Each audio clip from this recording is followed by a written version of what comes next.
Saludos, nosotros somos el grupo número 4 y vamos a estar hablando sobre fisiología de la hemostasia. Puede pasarle. Y también hablaremos sobre hemostasia primaria y secundaria, así como también fibronólisis. Puede pasarle. Entonces, ¿qué es la hemostasia? Podemos decir en palabras simples que este es el fenómeno fisiológico que detiene la hemorragia y también es un mecanismo de defensa que conjunto con la respuesta inflamatoria de reparación ayudan a proteger la integridad del sistema vascular después de una lesión tisular. Esto tiene dos funciones, que es mantener la sangre en un estado líquido que permite la circulación de los vasos sanguíneos y número 2, suprimir la salida de sangre desde el espacio intravascular a través de un vaso lesionado. Puede pasar. Bien, condiciones normales, la sangre circula en fase líquida en todo el organismo. Después de una lesión vascular, la sangre se coagula solo en el sitio de la lesión para sellar únicamente el área lesionada. Es decir, que al realizarse el coágulo, esto lo que hace es que actúa como un tapón y detiene la hemorragia. La transformación de sangre líquida en coágulo sólido está regulada por el sistema hemostático y depende de una interacción compleja entre la sangre y la pared vascular.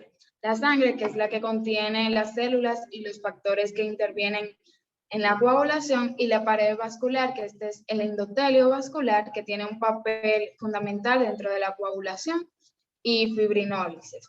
Y en condiciones fisiológicas tiene propiedades anticoagulantes, pero puede presentar propiedades procoagulantes cuando se rompe el equilibrio. Por una parte está el sistema de la coagulación, que conjunto con sus mecanismos de retroalimentación asegura la eficacia hemostática, y por otro lado está el sistema fibronolítico, que actúa como un regulador del sistema de la coagulación, eliminando la fibrina no necesaria para la hemostasia. Puede pasar.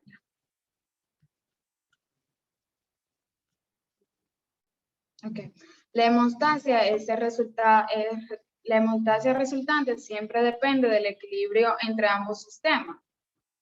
En las personas sanas el equilibrio es perfecto, se disminuyen los factores de coagulación o el potencial fibronolítico sobrepasa el potencial de coagulación y se producirá una hemorragia.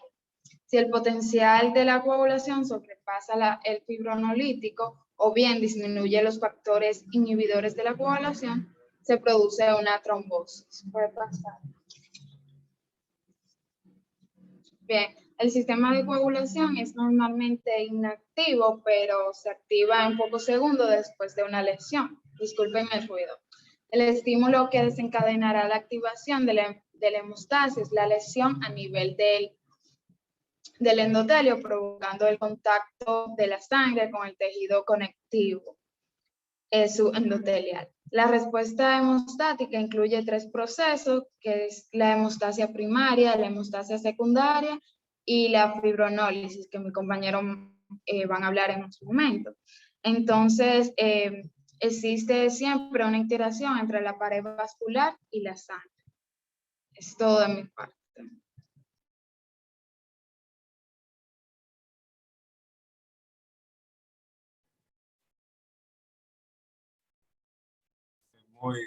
Saludos, muy buenos días. Ya con estos conceptos y conocimientos sobre la hemostasia, vamos a pasar a lo que es la hemostasia primaria o vascular, o la hemostasia secundaria, o mejor conocida como plasmática. Entonces, en la hemostasia primaria, aquí lo que se inicia es, en unos pocos segundos después de producirse una lesión, al interaccionar las plaquetas y las paredes vasculares para detener la salida de sangre de los capilares, arteriolas y vénulas. Entonces, aquí se va a producir lo que es una vasoconstricción, derivando la sangre fuera de la área lesionada, Entonces, aquí van a actuar lo que son las plaquetas, que normalmente circulan de forma inactiva en el torrente sanguíneo, las cuales se van a adherir a la pared de este vaso dañado. Entonces, segregando lo que van a hacer es segregar el contenido de sus gránulos e interaccionando con otras plaquetas, formando la base del tapón plaquetario inicial. Entonces, por otro lado, cabe destacar que la plaqueta participa en la activación del sistema de coagulación, proporcionando la superficie de la cual se van a ensamblar los complejos enzimáticos que intervienen en esta fase. Entonces, aquí tenemos una imagen que va a constar de las fases o pasos que se van a ir desarrollando en la hemostasia primaria. Entonces, tenemos que comenzaremos por una adhesión de la pared al subendotelio vascular que esté dañado. Entonces, ya después de esta adhesión plaquetaria, las plaquetas se adhieren a las fibrillas de colágeno del subendotelio a través de receptores como el GP1A, el GP2A y formando el puente con el factor de von Willebrand. Entonces, ya en el siguiente veremos que hay una liberación de compuestos interplaquetarios que convocarán una agregación secundaria de nuevas plaquetas del tapón plaquetario. Es muy bueno destacar que al activarse las plaquetas, estas van a cambiar de forma y se convierten en esferas como pseudópodos, lo van a hacer simultáneamente y lo que va a ocurrir es una segregación plaquetaria de sustancias activas como lo son la adenosin de trifosfato, el factor plaquetario 4, el calcio, la serotonina y derivados de la plaqueta. También tenemos la participación del tromboxano A2 y el factor 5. Aquí va a comenzar la primera parte de lo que es la hemostasia.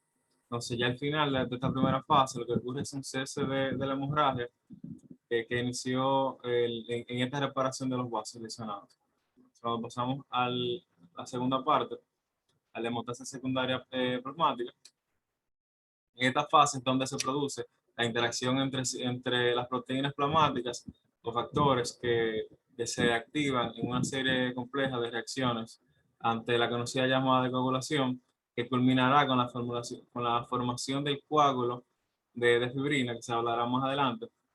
Esta formará una malla definitiva que lo que va a hacer es reforzar el tapón plaquetario que se formó al inicio de esto y participarán importantes sustancias como la ditrompina, la proteína C, la proteína S. También aquí el primer paso sería el factor tisular, que es también conocido como la tromboplastina, o un factor 3, que es sintetizado por diferentes tipos de células y expresado en la membrana celular. Entonces, en la segunda parte, luego de la lesión, o sea, en la pared de las células subendoteliales que contendrán estas, entrarán en contacto con lo que es el plasma y se iniciará un proceso de generación de trombina al unirse con el factor 7, creando el complejo del factor tisular. En este complejo, a su vez, se activa más el factor 7 y también actúa sobre el factor 9 y 10, que tienen una participación muy importante en esto. Entonces, cabe hacer énfasis en el factor 7, ya que es una proteína dependiente de vitamina K, que es producida en el hígado, que tiene una vida media más corta que todos los otros factores, y es la única que circula de forma activa y no activa en nuestro sistema. Entonces, el factor 7 puede ser activado por los factores 9, 10 y 12, la trombina, la plasmina o la proteasa activadora del factor 7. Aquí también tenemos un activador fisiológico más significativo del factor 7, que se dice que es un misterio porque lo que ocurre aquí es como una activación, que cuando es necesario este se va a activar. Entonces, en la segunda fase, en la fase de amplificación, entonces lo que ocurre es que la pequeña cantidad de trombina generan la fase de iniciación y tienen diferentes efectos sobre múltiples áreas de coagulación. Entonces, la trombina es el el potente activador plaquetario a través de las vías de los receptores activados por las proteasas. Este periodo protrombótico ascendente es referido con la fase de amplificación y resulta de la activación de plaquetas de posición de los fosfolípidos. Aquí es segunda expresión del complejo de los fosfolípidos que estamos hablando. Y después lo que ocurre es una reclutación de plaquetas al sitio de la lesión durante esta fase para que los fosfolípidos de la membrana tengan una propagación adecuada. Entonces, la tercera fase de esta hemostasia plasmática se va a iniciar una activación con éxito de los factores 10 y 9, así como los factores 5 y 7, activados por pequeñas cantidades de trombina producidas en esta fase. Entonces, después del factor 9, junto con el factor 8, se van a unir las membranas plaquetarias formando un complejo de tipo tenaza que es activado por el factor 10, resultando en una rápida formación y se compone con el factor 9 y 7 a la vez junto al calcio.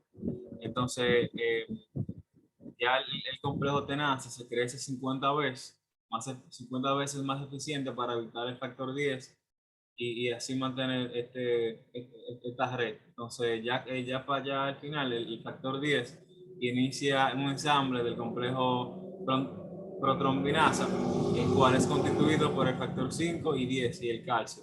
Entonces, este complejo lo que va a hacer es transformar la protrombina a trombina. Entonces, dando una explosión de trombina con una secuencia de formación de fibrina y la formación del coágulo. ¿Okay? Entonces, de aquí mi parte, seguimos con Yolanda.